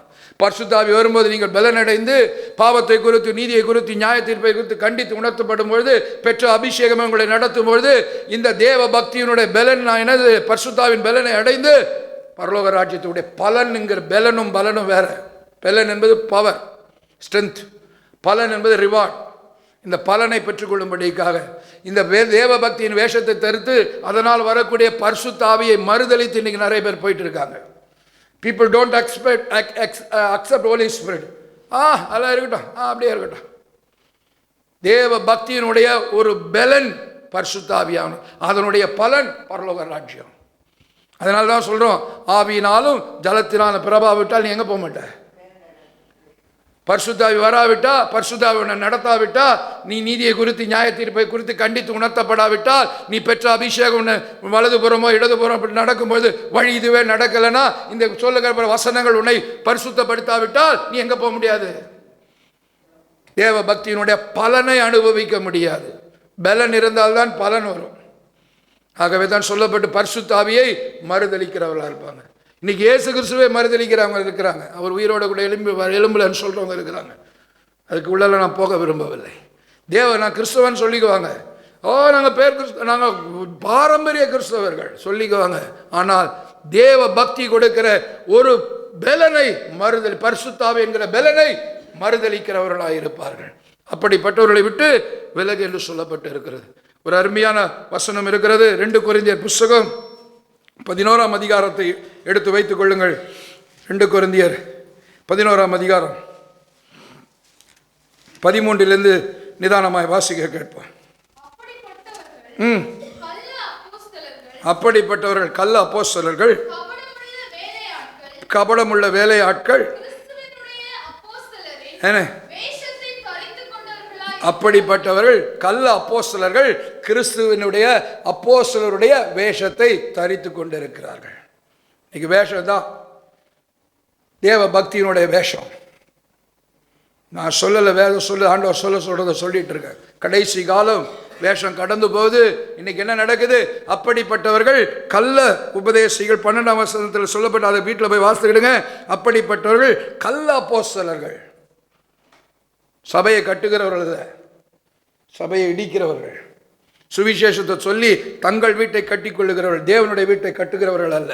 அவருடைய வயிறு தான் அவர்களுக்கு தேவன். வேதம் நான் சொல்லலை, அவருடைய தேவன் அவருடைய வயிறு. ஆண்டவருக்கு சபையை கட்ட சொன்னால் தங்களுக்கு சபையை கட்டி கொண்டு இருக்கிறார்கள், கள்ள அப்போஸ்தலர்கள் என்று சொல்லி வேதம் சொல்லுகிறது. சொல்ல பேச விட்டீங்கன்னா நான் பெருசாக பேசிடுவேன். அதனால தான் கொஞ்சம் அடக்கி வாசிக்கிறேன். ஏன்னா அவ்வளோ கோபம் எனக்கு சில நேரத்தில் வரும். ஒரு நேரம் ஆண்டவருடைய காரியத்தில் என் வைஃப் தான் அமைதியாக இருக்கான்னு சில நேரத்தில் உரு நேரிடும். எனக்கு ரொம்ப கோபக்காரன் அந்த விஷயத்தில், சுரு நேரிடும். அதனால தான் நான் போய் கொஞ்சம் நிதானிப்பேன். எனக்கு கொஞ்சம் கோபம் சாந்தம்லாம் எனக்கு கிடையாது, பொறுமை இந்த விஷயத்தில் கிடையாது. எனக்கு இன்னும் பக்குவப்படலைன்னு வச்சுக்கிடுங்க, நீங்கள் ஜெபிங்கன்னு சொல்லிக்கிறேன். ஆண்டவர் சொல்றார், கள்ள அப்போஸ்தலர்கள் சபைக்கு ஊழியம் சேர்த்துட்டு, சபைக்கு ஆள், உனக்கு சபைக்கு ஆள் சேர்த்துட்டு இருக்க, தேவனுடைய சபைக்கு ஆள் சேர்க்காத நீ என்ன கள்ள உபதேசர்கள் கிறிஸ்துவனுடைய அப்போஸ்தல வேஷத்தை தரித்து கொண்டவர்களாக இருக்கிறார்கள். நான் சொல்லல, அப்போஸ்தலர் பவுல் சொல்லுகிறார். அடுத்த வசனத்தை வாசிக்குமா. அது ஆச்சரியம் அல்ல, சாத்தானும் ஒளியின் தூதனுடைய வேஷத்தை தரித்து கொண்டானே, ஆகையால் அவனுடைய ஊழியக்காரரும் நீதியின் ஊழியக்காரருடைய வேஷத்தை. ஆச்சரியம் அல்ல. 3 வசனத்தை வச்சுக்கிடுங்க. கள்ள அப்போஸ்தலர்கள் தேவனுடைய அப்போஸ்தல வேஷத்தை தரித்து கொள்வார்கள். காரணம், பிசாசானவன் என்ன செய்து கொண்டான்? சாத்தானும் ஒளியின் தூதனுடைய வேஷத்தை தரித்து நான் தன்னை உயர்த்தி கொண்டபடினால் தான் அவன் என்ன செய்யப்பட்டான்? விடிவெள்ளி மகன் கீழே தள்ளப்பட்டான். அதனால தான் என்னது ஆச்சரியம் இல்லவே. அவனுடைய பிள்ளைங்களா, பிசாசின் பிள்ளைகளால் என்ன செய்வார்கள்? அவனுடைய ஊழியக்காரரும் நீதியின் ஊழியக்காரருடைய வேஷத்தை தரித்து கொண்டால் அது ஆச்சரியம் இல்லவே. அவருடைய முடிவு அவர்களுக்கு கிரியைகளுக்கு தக்கதாக இருக்கும். அது பூர்வத்திலே எழுதப்பட்டது. அந்த முடிவு இப்போ எழுதப்படலை, பூர்வத்திலே எழுதப்பட்டது என்று கொஞ்சம் முன்னாடி படித்தோம் இல்லையா? அதே மாதிரி அவருடைய முடிவு எழுதப்பட்டது என்று சொல்லி வேதம் அழகாக சொல்லுகிறது. இந்த ஆண்டவர் சொல்லுகிற காரியம் தான். இன்னைக்கு வேஷம் தரித்து கொள்வார்கள். அதாகப்பட்டது. அதான் சொன்ன ஆட்டுத்தோல் போர்த்திய ஓநாய்களாய் வருவார்கள், வேஷம் தரித்து கொள்வார்கள். உள்ளத்திலே அவர்கள் வஞ்சகம் இருக்கும். வாயில என்ன செய்வார்கள்? வார்த்தை தேனில் குழைச்சி, பலாப்பழத்தை தேனில் தொழைச்சி கொடுத்தா மாதிரி பேசுவாங்க. உள்ளத்தில் கத்தியை வச்சுட்டு இருதய குத்துக்கள் போல பேசுகிறவர்கள் உண்டு என்று வேதம் சொல்லுகிறது. சாதாரணமாக இருக்கிறவங்க அப்பா அம்மாலாம் நீ நல்லா இருக்கப்பா, அழகாக இருக்கிறேன்னு சொல்லுவாங்க. ஆனால் வஞ்சிக்கிறவர்கள் வேற மாதிரி வஞ்சிப்பார்கள். அவருடைய புகழ்ச்சி வேற மாதிரி இருக்கும். ஐயோ அப்படியே உன்னை பார்த்தாலே எனக்கு மயக்கம் வருதும்பாங்க. அப்பா அம்மா இந்த ட்ரெஸ்ஸில் அழகாக இருக்கம்மா, தேவனுடைய பிள்ளை மாதிரி, ராஜாத்தி மாதிரி இருக்க, ராஜா குமார்த்தி மாதிரி இருக்க, ஏஞ்சல் மாதிரி இருக்குன்னு சொல்லிட்டு போவோம். நான் வஞ்சிக்கிறவனா சொல்லுவோம், உன்னை பார்த்தாலே மயக்கமாக இருக்குதே. உடனே நம்ம அதை தான் பார்த்து ஓடுறோம். யாருமே என்னை இப்படி வர்ணிச்சது இல்லையே, யாருமே இப்படி பார்த்தது இல்லையே. உடனே நமக்கு இழுக்கப்பட்டு விடுகிறோம். பிரபஞ்சத்தின் வேஷம் நமக்கு வேண்டாம், பிரபஞ்சத்தின் வேஷம் வேண்டாம். இன்னைக்கு ஆண்டவர் அழகாக சொல்கிறார், அவர்களெல்லாம் ஆடு மயிர் போத்திய ஓநாய்கள், மாறி மாறி விகாரப்படுவார்கள். இந்த வசனத்தை நான் அனுபவிச்சிருக்கிறேன். ஆண்டவர்கிட்ட நான் அடிக்கடி பாலிவ பிள்ளைகள் சொல்கிற காரியம், ஆவிகளை பகுத்தறியக்கூடிய வரத்தை வாங்கிக்கிடுங்க. அப்போ தான் தெரியும் அது இது வஞ்சிக்கிற ஆவியா, இது பொல்லாத ஆவியா, இது உள்ளத்தில் ஓனாயி வெளியில் ஆட்டுக்குட்டி பார்த்துக்கடா அப்படிம்பார். சரி சரி சரி வரேன் அவங்களெல்லாம் எதிர்த்து நிற்கக்கூடாது. அப்படியே போயிட்டு கழுவுற மீனில் நழுவுற மீனாக ஓடி போயிடணும். எதிர்த்து பேசினா எதிர்த்து எதாவது ஆர்கியூ பண்ணிங்கன்னு வச்சுங்க, உங்களுக்கு கன்வின்ஸ் பண்ணுற மாதிரி ஆர்கியூ பண்ணுவாங்க. அதுதான் அங்கே பெரிய தப்பு பண்ணுறது. நம்ம ஏதோ பெருசாக வேதத்தை தெரிஞ்ச மாதிரி அப்படி சொல்லுதே இப்படி சொல்லுதேன்னா அதுக்கு மேலே சாத்தான் வேதம் ஓதும், நீங்கள் மயங்கிடுவீங்க. அதுக்கு தான் பேசாமல் தேவனோட மனுஷன்கிட்ட கொண்டு விட்டு வந்துடணும். அங்கே நீங்கள் பேசிட்டு நான் அவனை ரட்சிக்கிறேன், நான் அவனுக்கு சுவிசேஷத்தை சொல்கிறேன் அப்படின்னு சொல்லி டப்புன்னு விழுந்து போயிடும் எல்லாரும். வேதம் அழகாக சொல்கிறது. மூன்றாவதான காரியம் வெளி வேஷம். அதை குறித்து வாசிப்போம். 2 கொரிந்தியர் 5ஆம் அதிகாரம் 12ஆம் வசனம். 2 கொரிந்தியர் 5:12.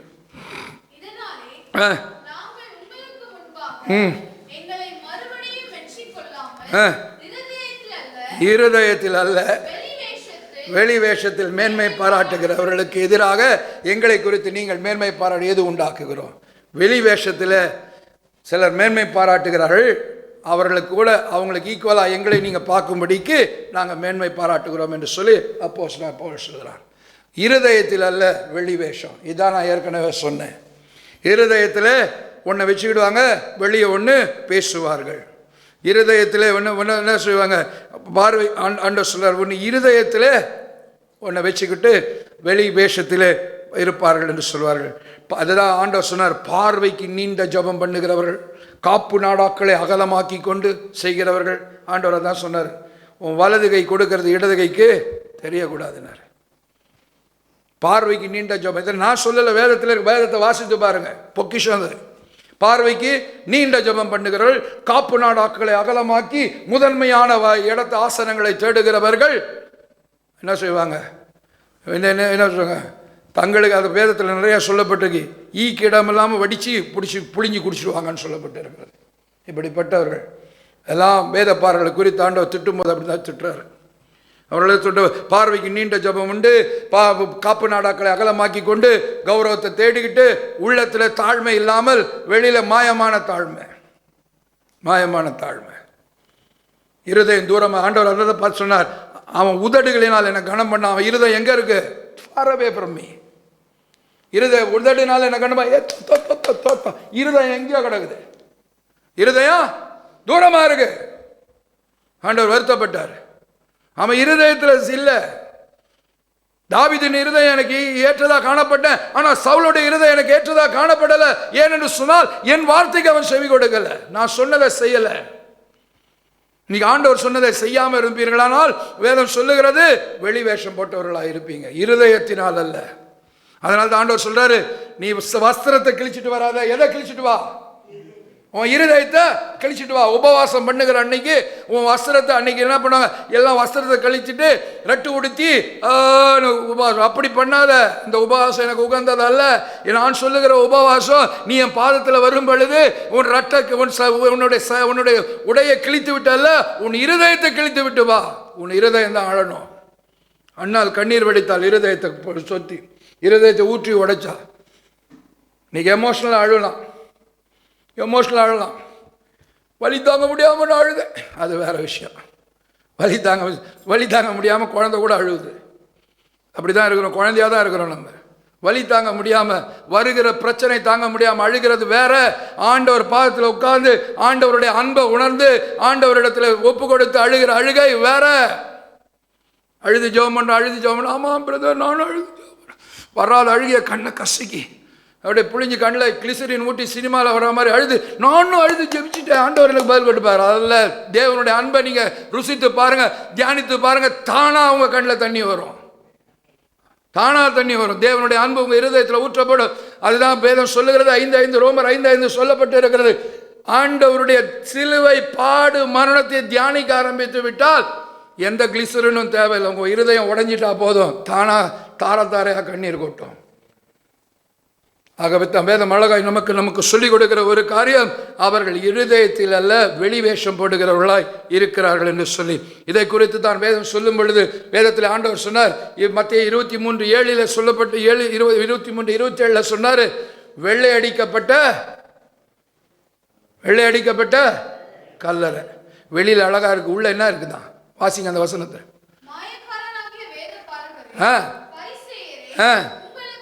அவங்களுக்கு ஐயோ,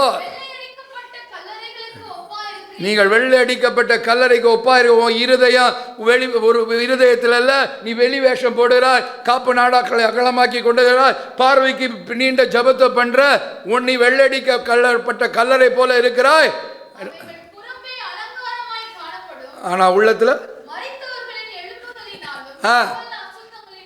இந்த இருக்கும். வெளியில சுத்தமா காணப்படும், உள்ள மரித்தோருடைய எலும்புகளும் அசுத்தங்களும் காணப்படும். ஆகவே ஆண்டவர் சொன்னாரு, உள்ள போறது எதுவும் தீட்டுப்படுத்தாது, உள்ள இருந்து வெளியே இருதயத்திலிருந்து வெளியே வர்றதுதான் தீட்டுப்படுத்தும் என்று அழகாய் சொல்லி முடித்தார் ஆண்டவர். இதைத்தான் அப்போஸ்தலன் பவுல் சொல்லும்போது என்ன சொல்லுவார்? அப்போஸ்தலன் அனனியாவை அனனியாவை பாட்டு திட்டுவார். அனனியா கன்னத்தில் அடின்னு சொல்லிடுவான். அப்போஸ்தலர் நடபடிகள் 23ஆம் அதிகாரம் 3ஆம் வசனத்தில் நியாயம் விசாரிக்கும்படிக்காக அனனியா உட்காந்துருப்பான், பிரதான ஆசாரியனாக உட்காந்துருப்பான். அவன் கன்னத்தில் அரணும் போது அவன் என்ன சொல்லுவான்? வெள்ளை அடிக்கப்பட்ட சுவரே, நியாயப்பிரமாணத்தின்படி விசாரிக்க வேண்டிய நீ விசாரியாம என்ன அடிச்சியான்னு. அப்புறம் பக்கத்தில் இருக்கவன் சொல்லுவான், நீ வேத பாரகனே, சீப்ப ஆசாரியனே இது பண்ணிட்டிய, பிரதான ஆசாரியனை திட்டிட்டியான்னு இவனுடைய தேவனுடைய ஆட்களுக்கு தீது பேசாத என்று வேதம் சொல்லுதுன்னு சொல்லுவார். அவனை உற்று பார்த்து வெள்ளையடிக்கப்பட்ட சுவரே, தேவன் உம்மை அடிப்பார். நியாயப்பிரமாணத்தின்படி நியாயம் விசாரிக்க வேண்டிய நீ, இருதயத்தில் விசாரிக்க வேண்டிய நீ வெளிப்புறமாக என்னை அடின்னு சொன்னதுனால என்ன செய்கிறார்? சொல்லலாமா? நீ வெள்ளை அடிக்கப்பட்ட சுவர். இருதயத்தில் அன்பு இல்லாமல் வெளியில் அன்பு இருக்கிற மாதிரி காட்டி எல்லாம் ஓடுகிற காரியங்கள் வேதம் வெளி வேஷம் என்று சொல்லி வேதத்தில் சொல்லப்பட்டது. சங்கீதங்களின் புஸ்தகம் 73ஆம் அதிகாரம் 20ஆம் வசனத்தை வாசிக்க கேட்போம். ஒரு எனக்கு 73ஆம் சங்கீதம் ரொம்ப பிடிக்கும். நிறைய 51ஆம் சங்கீதம் மாதிரி வாசிங்க. 20. நித்திரை தெளிந்த உடனே, நித்திரை தெரிஞ்ச உடனே சொப்பனம் ஓடிடும். காலை எழுந்திரிச்சு சொப்பனம் பண்ணுவாங்க. நாளைக்கு காலையில் நம்ம ஏரோப்ளேனில் போகிற மாதிரி எவனை வந்து உழுக்குவான், பெல் அடிப்பான், இல்லை அலாரம் அடிக்கான். நித்திரை தெளிந்த உடனே அந்த சொப்பனம், ஐயோ நான் நல்லா இருந்தேனே, 5 ஸ்டார் ஹோட்டலில் போய் சாப்பிட்ற மாதிரி கனவு கொண்டு இருந்தேனே, ஏரோப்ளேனில் போகிற மாதிரி கனவு கொண்டு இருந்தேனே, சொப்பனம் போயிடுச்சு. அந்த மாதிரி நித்திரை விழிக்கும் பொழுது தெளிந்த உடனே சொப்பனம் ஒழிவது போல ஆண்டவர் கண் விழித்து பார்க்கும் பொழுது இவர்களுடைய வேஷத்தை இகழுவீர். When God opens his eyes, ஆண்டவர் நம்மை அந்த இப்படிப்பட்ட வெளி வேஷம் தரித்தவர்கள், தேவ பக்தியை வேஷத்தை தரித்து கொண்டு அதனை பலனை மறுதளிக்கிறவர்கள், பிரபஞ்சத்துக்குரிய வேஷத்தை தரித்து கொண்டு இருக்கிறவர்களை எல்லாம் பார்த்து அவர்கள் வேஷத்தை தேவரீர் இகழுவீர். ஆகவே தான் அப்போஸ்தலன் பவுல் சொல்லுகிறார், என்ன சொல்லுகிறார்? வேஷம் கடந்து போகிறது. ஆண்டவர் கண்ணை திறந்துட்டா அவன் வேஷம் கடந்து போயிடுச்சு. ஞாபகத்தில் வச்சுக்கணும். ஆண்டவரே என்ன பாரும், கண்ணை திறந்து பாருன்னு சொல்றீங்க. ஆண்டவர் கண்ணை திறந்துட்டான்னு வச்சுங்க, அவருக்கு முன்பதாக என்ன செய்யுது? மனுஷர் பார்க்கிற விதமாய் அவர் பார்க்கிறது இல்லை. ஆமென். தெரிஞ்ச வசனம் தானே? ஆண்டவர் கண்ணை திறந்தா மனுஷர் பார்க்கிறதாய். அம்ப்ரோஸ் நல்லா சட்டை போட்டிருக்கான், அயன் பண்ணி போட்டு வந்துட்டான், பார்க்க மாட்டார். உள்ள இப்படி என்னடா பிரசங்கம் பண்ணுறான், அவன் என்ன பிரசங்கம் பண்ணுறான்? ஆதாயத்துக்கு, சொந்த ஆதாயத்துக்கு பிரசங்கம் பண்ணுறானான்னு பார்ப்பாரு. என் வேஷம் கடந்து போய்விடும். அப்படி தானே அவர் என்னை பார்ப்பாரானால் அவருடைய பார்வைக்கு நான் எப்படி இருக்கணும்? தேவனுடைய பார்வையில் நான் கனம் பெற்றவனாக இருக்கணும். மனுஷனுடைய பார்வையில் அல்ல, தேவனுடைய பார்வையில் நான் இன்னும் மனுஷரை பிரியப்படுத்துகிறவனாக இருந்தால் கர்த்தருடைய ஊழியக்காரன் அல்ல என்று பவுல் சொல்லுகிறார். ஆகவேதான் அவர் நீர் விழிக்கும் பொழுது, அவர்களை பார்க்கும் பொழுது அவருடைய வேஷம் கடந்து போகும் என்று சொல்லி வேதத்தில் 3 பேர் வேஷம் மாறி போனாங்க. அவர்களை பற்றி சுருக்கமாய் முடித்து ஒரு 10 நிமிஷத்தில் முடித்து விடுகிறேன். முதலாவதாக அப்போஸ்தலன் சவுல் வேஷம் மாறினார். சவுல் 1 சாமுவேலின் புஸ்தகம் 28ஆம் அதிகாரம் 8ஆம் வசனம். சவுல் வேஷம் மாறி என்ன பண்ணான்? தம்பி ஒரு நாள் பிரசங்கம் பண்ணியிருக்காங்கன்னு நினைக்கிறேன். வேஷம் மாறி அஞ்சனம் பார்க்க போனான். அப்படி தானே? நெருக்கப்பட்ட 9ஆம் வசனம் 10ஆம் வசனத்தை வாசிப்பா அப்படின்னா அவன் நெருக்கப்படுவான். நெருக்கப்பட்டவனே சவுல் வேஷம் மாறி வேறு வஸ்திரம் தரித்து கொண்டு அவனும் அவனோடு கூட 2 பேர் ராத்திரியில் சிறுவின் இடத்துல போய் அஞ்சனம் பார்க்குறாங்க, குறி பார்க்குறாங்க. அப்படி தானே வேதம் சொல்லுது. உடனே அவன் என்ன சொல்ல? அடுத்த வசனத்தை வாசிங்க. அந்த ஸ்திரீ சவுல் அஞ்சனம் பார்க்க, சவுல் அந்த ஸ்திரீ பதில் சொல்றா, எழுப்பி வா, ஒருத்தனை கூட்டு வா, அஞ்சனம் பார்க்கணுன்றா. அதுக்கு சொல்றா, அவன் சொல்றான், அஞ்சனம் பார்க்கிறவர்களையும் குறி சொல்லுகிறவர்களையும் சவுல் என்ன பண்ணிட்டான்? தேசத்திலிருந்து இராதபடி போயிட்டான். இதான் சொல்றது, போயிட்டான். அவன் செஞ்ச தப்பை அவனே திரும்ப போய் அவன் செய்த ஒரு நல்ல காரியம், செஞ்ச ஒரு தப்புக்கு திரும்ப போய் விடுறான். அதான் நாய் தான் கக்கினதையே தின்ன போச்சு. சவுல் தான் தேசத்திலிருந்து என்னத்தை செஞ்சான்? அஞ்சனம் பார்க்கிறவர்களையும் குறி சொல்லுகிறவர்களை விரட்டினான். ஆனால் அவனே வேஷம் மாறி அஞ்சனம் பார்க்க போறான். இதைத்தான் வேதம் மிக அழகாக சொல்லுகிறது. அவன் என்ன சொல்றான்? நீதிமொழிகள் 26:11 சொல்லுது, நாய் தான் கக்கினதை தின்னும்படிக்காக. அந்த வசனத்தை வாசிங்க, 26:11. நீதிமொழிகள் 26:11. நாயானது நாய்களுக்கு எச்சரிக்கையாருங்கள் வேதவசனம் தான் சொல்லுது. நாய்களுக்கு எச்சரிக்கையாருங்கள், சுண்ணத்துக்காரர்களுக்கு எச்சரிக்கையாருங்கள். நாய்களுக்கு எச்சரிக்கையாருன்னா முதல்ல அவங்க செஞ்சதை திரும்ப அவங்களே போய் தான் கக்கினதை தின்னும்படி திரும்புவது போல மூடத்தனத்துக்கு திரும்புகிறான். இந்த சவுல் திரும்பவும் மூடத்தனத்துக்கு போயிட்டான். முதல்ல அவன் கண்ணு திறக்கப்பட்டது, புத்தி அடைந்து அஞ்சனம் பார்க்கிறவர்களையும் குறி சொல்லுகிறவர்களையும் தேசத்தை விட்டு விரட்டி போட்டான். பிறகு ஒரு நெருக்கம் வந்தபோது ஆண்டவரை தேடாம குறி சொல்லுகிறவர்களை தேடும்படிக்காக அவன் மூடத்தனம் அவனை பற்றி கொண்டது. வேஷம் மாறி போயிட்டான். வேஷம் மாறும்பொழுது அதனால தான் சொல்லப்பட்டு இந்த வேஷம் கடந்து போகிறது. வேஷம் மாறிடாது, வேஷம் மாறிடாது. பழைய பாவம் தாசை வருகுதோ, பிசாசின் மீது பட்சமுனக்கு திரும்ப வருகுதோ, அழியும் நிமிஷ தாசை காட்டிய ஆக்கினி கடல் தள்ளுவானே, நீயுனக்கு சொந்தமல்லவே, மீட்கப்பட்ட பாவினி சொந்தமல்லவே.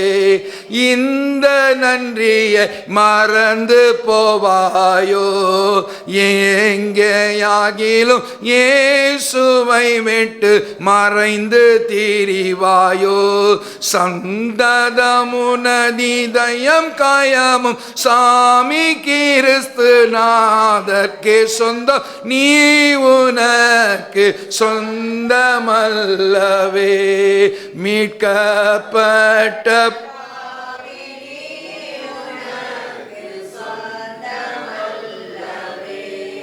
அப்போஸ்தலனாகிய பவுல் கொரிந்தியருக்கு என்ன பேர் சொல்லியிருக்கார் தெரியுமா? புத்தி இல்லாத கலாத்தியர். அதான் மூடத்தனம்.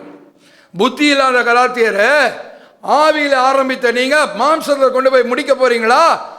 யூ ஃபூல்ஸ் என்று சொல்லுகிறார். புத்தி இல்லாத கலாத்தியரை, மூடத்தனம்.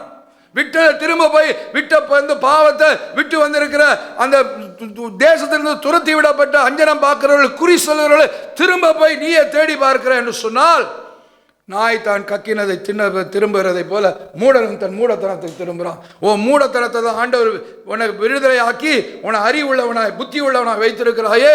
why are you revert back again to your foolishness? உன்னுடைய முட்டாள்தனத்துக்கு திரும்ப ஏன் திரும்புறன்னு சொல்லி வேதம் சொல்லுறதுதான் முதல் காரியம். சவுல் வேஷம் மாறினான். இரண்டாவதாக 1 ராஜாக்களின் புஸ்தகம் 14ஆம் அதிகாரம் 12ஆம் வசனத்தை வாசித்து பாருங்கள். எரேபியாம் தன் மனைவியை பார்த்து சொல்லுறான், நீ வேஷம் மாறி போ. என் மகன் அபியா என்ன செய்திருக்கிறான்? சுகீனமா இருக்கிறான். அவன் சுகமாவானா மாட்டானா என்று சொல்லி நான் இஸ்ரவேலின் ராஜாவாக உட்காருவேன் என்று சொன்ன தீர்க்கதரிசி அகியா இருக்கிறான். அவனிடத்துல போய் வேஷம் மாறி என் பிள்ளை பிழைப்பானா இல்லையான்னு போய் கேளுன்னு சொல்லுகிறான். அகியா தீர்க்கதரிசியின் இடத்துல தன்னுடைய மனைவியை தான் மனைவி என்று காட்டாமல் வேஷம் மாறி போய் என்ன செய்யுங்க பாருங்க என்று சொல்லுகிறான். அவளை வேஷம் மாறி எடுத்த வாசிங்க 1 ராஜாக்கள் 14:2 வேகமாக வாசிங்க. தன் மனைவியை பார்த்து நீ எழுந்து எரேபியாவின் மனைவி என்று காட்டாமல் சீலாவுக்கு போ.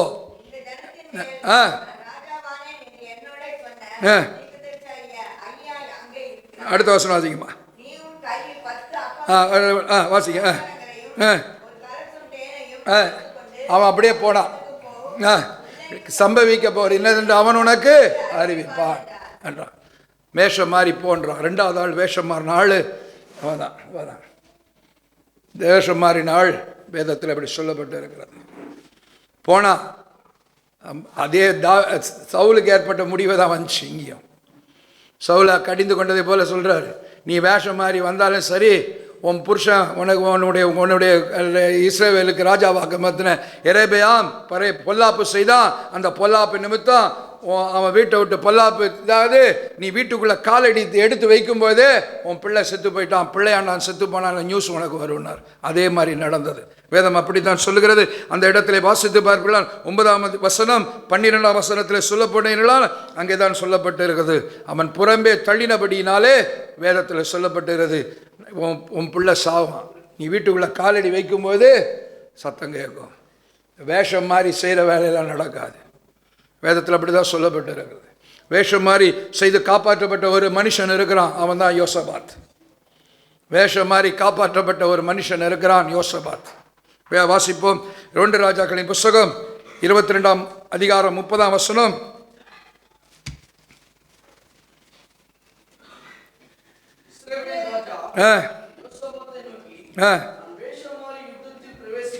நான் வேஷம் மாறி யுத்தத்தில் பிரவேசிப்பேன், நீ நீ வேஷம் மாறி ராஜவஸ்திரம் தரித்து நீ இஸ்ரவேலின் ராஜாவாயிருன்னு சொல்றது.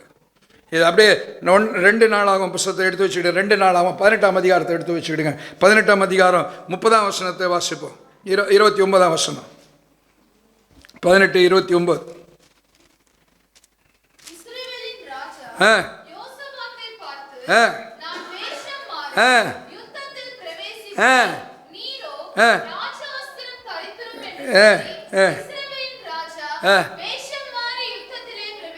இஸ்ரவேலின் ராஜா வேஷம் மாறி யுத்தத்தில் பிரவேசித்தான். 3வது மனுஷன் வேஷம் மாறினது ஆகாப் ராஜா. இந்த ஆகாப் ராஜா வேஷம் மாறி போனால் அவன் பேச்சை கேட்டு ராஜாவாக வேஷம் மாறி போனதும் அங்கே இருந்ததாக வேதத்தில் சொல்லப்பட்டு இருக்கிறது. யோசபாத்து ராஜாவாக மாறினான். 17ஆம் அதிகாரத்தை வாசித்து பார்ப்பீங்கன்னா முதல் வசந்த யோசபாத்து ராஜாவாக இருந்தான், நல்லா இருந்தான். அவன் போய் ஆகாப்போடைய சம்பந்தம் கடந்தான். உடனே ஆகாப் சொல்லுகிறான். ஆகாப்பு சொல்கிற காரியம் கீழையாத்தில் இருக்கிற ராமோத் நம்முடையது, அதை யார் பிடுங்கிட்டான்? சீரிய தேசத்தை ராஜா பிடிங்கிட்டான். அவனுக்கு விரோதமான சண்டை போக போகிறேன், என் கூட வரியான்னு கேட்குறான்.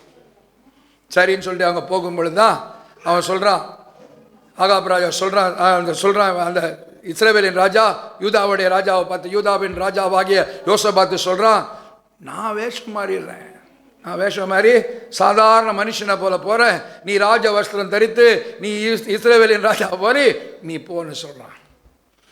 நீ போ என்று சொல்லுகிறதாக வேதத்தில் சொல்லப்பட்டு இருக்கிறது. 30ஆம் அதிகாரத்தில் அந்த 18ஆம் அதிகாரம் 30ஆம் வசனத்தில் சொல்லப்பட்டது. ஆதலால் 31ஆம் வசனத்தை வாசிக்கிறேன். ஆதலால் ரதங்களின் தலைவர்கள் யோசபாத்தை காண்கையில் இவன் தான் இஸ்ரவேலின் ராஜா என்று சொல்லி யுத்தம் பண்ண அவனை சூழ்ந்து கொண்டார்கள். அப்பொழுது யோசபாத் கூக்குரலிட்டான். வேஷம் மாறி போன 2 மனுஷர்கள் அங்கே இருக்க, ஒன்று ஆகாப்பு, ஒன்று யோசபாத். யோசபாத்து கூக்குரலிட்டான். ஏனென்று சொன்னால் சீரியாவின் ராஜாவினுடைய படைத்தலைவன் சொல்லுகிறான், ரதங்களின் தலை ராஜாவை மொத்தம் அடி, வேற யாரும் அடிக்காத. உன்னை எல்லா பலமும் எல்லா அம்பும் யாரை நோக்கி திரும்புது? ராஜவஸ்திரம் தரித்து கொண்ட வேஷம் மாறி இருக்கிற யோசபாத்தை நோக்கி திரும்புகிறது. யோசபாத்து அப்பதான் முழிக்கிறான், அப்பதான் விழித்து கொண்டான். ஐயோ, நம்ம வேஷம் மாறி வந்தது தப்பு. கூக்குரல் இடுகிறான். வேதம் ஆண்டவர் கர்த்தர் அவனுக்கு அனுசரியா இருந்தார். ஆங்கில வேதாகமத்தில் சொல்லப்பட்டிருக்க God helped him. அனுசரி என்பதற்கு ஆங்கில வேதாகமம் சொல்லுகிற காரியம் helped him. அப்போ கூடவே சொல்லுகிறார், அவர்கள் அவனை விட்டு விலகும்படி தேவன் செய்தார். ஆங்கிலத்தில் God made them to depart from him. God helped them. சத்துருக்களை விலகி போகும்படிக்காக செய்தார் என்று சொல்லி வேதத்தில் சொல்லப்பட்டு இருக்கிறது. பிரியமானவர்களே, ஒரு மனுஷன் ராஜா தான். நிறைய பேர் வந்து நம்மளை வேஷம் மாற சொல்லுவாங்க. வேஷம் மாறிடாதீங்க, வேஷம் மாறிடாதீங்க. இஸ்ரவேல் ராஜா யூதா ராஜாவை பார்த்து சொல்கிறான், வேஷம் மாறிடு, நீ என் இடத்துக்கு வா, நான் உன் இடத்துக்கு வரேன். வேலையெல்லாம் வச்சுக்காதீங்க, வேலையெல்லாம் வச்சுக்கூடாது. வேஷம் மாறி போ. சாத்தான் என்ன பண்ணான்? அங்கே வந்தவன் ஆண்டவர் கூக்குரல் இட்டான். கர்த்தர் அவனுக்கு அனுசரியாக இருந்தார். அவனுடைய சத்துருக்கள் அவனை விட்டு விலகும்படிக்கு செய்தார். காரணம், யோசபாத் ஒரு நல்லவனாக இருந்தான். யோசபாத் தன் தகப்ப மாதிரி செய்யாமல் யோசபாத் 4 காரியத்தை செய்தான். ஆகவே அவன் வேஷம் மாறி கூக்குரலிட்ட போதும் கர்த்தர் அவனை காப்பாற்றினார். இந்த 4 காரியத்தை 4 நிமிஷத்தில் சொல்லி ஜெபிக்க விரும்புகிற முதலாவதான காரியம், யோசபாத் 17ஆம் அதிகாரம் 2 நாளாகவும் 17ஆம் அதிகாரம் 2ஆம் வசனத்திலே யூதாவின் அரணான பட்டணங்களிலெல்லாம் அவன் இராணுவத்தையும் யூதா தேசத்திலும் தன் தகப்பனாக ஆசா பிடித்த எப்ரேமின் பட்டத்திலும் தானியங்களை வைத்தான். 2 வேதம் சொல்ல ஆங்கிலத்தில் பார்ப்பலாம், ஃபென்ஸ் கட்டினான். 2வது அவன் பாதுகாப்பாக அரண்களை ஏற்படுத்தினான் என்று சொல்லப்பட்டு இருக்கிறது. இதை சுருக்கமாக விலைக்கு சொல்ல நேரம் இல்லை, டைம் ஆயிடுச்சு. இந்த முதல் காரியம், அவன் ஜெபம் பண்ணுகிறவனாக இருந்தான். ஜெபம் நம்மை வீட்டை காக்கிறதாக இருந்தது. அதான் பாதுகாப்பு அரணை வைத்தான். யோசபாத் பாதுகாப்பு அரணை வைத்தது, அவன் தன் ஜெபம் பண்ணி தன் குடும்பத்துக்கு ஒரு பாதுகாப்பை உண்டு பண்ணினவனாக இருந்தான். 2வதாக வேதம் சொல்லுகிறது, 3ஆம் வசனம் சொல்லுகிறது, அவன் நடந்து கொண்டான். அவன் என்ன செய்தான்? நடந்து கொண்டான். கர்த்தருடைய வார்த்தையின்படி நடந்து கொண்டான். இட் சிக்னிஃபைஸ் கர்த்தருடைய வார்த்தைக்கு கீழ்ப்படிந்தான். முதலாவது ஜெபம் என்கிற ப்ரொடெக்ஷனுக்குள்ளாக அவன் இருந்தான். 2வது கர்த்தருடைய வார்த்தைக்கு கீழ்ப்படிந்து கற்பனைகளின் படியெல்லாம் நடந்தான் என்று சொல்லி வேதத்தில் சொல்லப்பட்டு இருக்குது. 3வதாக 17ஆம் அதிகாரம் 6ஆம் வசனம் சொல்லுகிறது, விக்கிரக தோப்புகளை யூதாவை விட்டு அகற்றி விட்டான். தீமையிலிருந்து நன்மையானதை பிரித்தெடு, அப்பொழுது என்ன செய்யப்படும்? களிம்பை எடுத்துரு, வெளியிலிருந்து களிம்பை எடுத்துரு, அப்போது தட்டானால் நல்ல உடைமை பிறக்கும். உங்கள் உள்ளத்திலிருந்து விக்கிரகம் ஏதாவது இருக்குமானால், வெறுப்பு இதெல்லாம் எடுத்து போடுவீர்களானால் பரிசுத்தம் அடைவீர்களானால் என்று பரிசுத்தம் அடைந்தான். தன்னை பரிசுத்தப்படுத்தி கொண்டான் என்ற அர்த்தம். முதல் காரியம், அரணான பட்டணங்களை ஏற்படுத்தினான். அது ஜெப வாழ்க்கையை குறிக்கிறது. 2வதாக அவன் ஆண்டவருடைய வார்த்தையின்படி நடந்தான், கற்பனைகள் நடந்தான், ஆண்டவர் வார்த்தைக்கு கீழ்ப்படிந்தான். 3வது தன்னை பரிசுத்தப்படுத்தி கொண்டான். He removed all the unwanted things from him. தனக்குள்ளாய் காணப்பட்ட எல்லா விதமான விக்கிரகங்களையும் அவன் என்ன செய்தார்? அழித்து போட்டான் என்று சொல்லப்பட்டு இருக்கிறது. 4வதான காரியம் வேதத்தில் சொல்லப்பட்டு இருக்கிறது, அவன் ஊழியம் செய்தான் என்று சொல்லப்பட்டு இருக்கிறது. அதை வாசித்து பார்ப்பீர்களானால் 8வது வசனத்தில் வாசித்து பார்ப்பதால், இவர்களோடு கூட செமையா, நெதானியா, செபதியா, ஆசகேல், இவர்களெல்லாம் ஆசாரியர்களோடு எல்லாரையும் என்ன அனுப்பினான். எல்லாரையும் அனுப்பினான். இவர்கள் 9ஆம் வசனம் வாசிக்கிறேன், இவர்கள் யூதாவிலே உபதேசித்து கர்த்தருடைய வேத புஸ்தகத்தை வைத்துக்கொண்டு யூதாவின் பட்டணங்களில் எல்லாம் திரிந்து ஜனங்களுக்கு போதித்தார். He was instrumental in preaching gospel என்று சொல்லலாம். அவன் என்ன செய்யப்பட்டான்? ஆட்களை ஏற்படுத்தி போய் பிரசங்கம் பண்ணன்னு சொன்னான். ஊழியத்துக்கு அவன் ஜெபிக்கிறவனாய் ஜெப வாழ்க்கை குறிக்கிறது.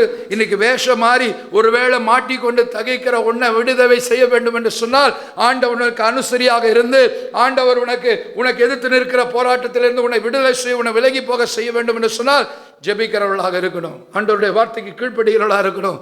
ஆண்டவருடைய பரிசுத்தத்தை, அலங்காரத்தை அறிந்து கொண்டவர்களாக இருக்கணும். 4வதாக வேதம் சொல்லுகிறது, ஆண்டவருக்கு ஊழியம் செய்கிறவர்களாய், ஊழியத்துக்கு ஒப்பு கொடுத்தவர்களாய், எப்படியாவது நான் ஆண்டவருக்கு சாட்சியாக இருப்பேன் என்று சொல்லுகிறவர்களாய் இருக்க வேண்டும் என்று சொல்லுகிறது. கடைசியாக 18ஆம் அதிகாரம் 7ஆம் வசனம் சொல்லுகிறது, 18:7,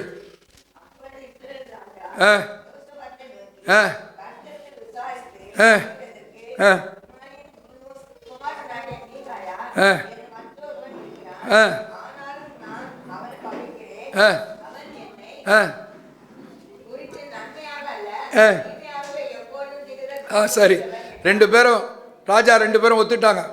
சுருக்கமாக முடிச்சிடுறேன். ராஜா 2 பேரும் என்ன செய்கிறாங்க?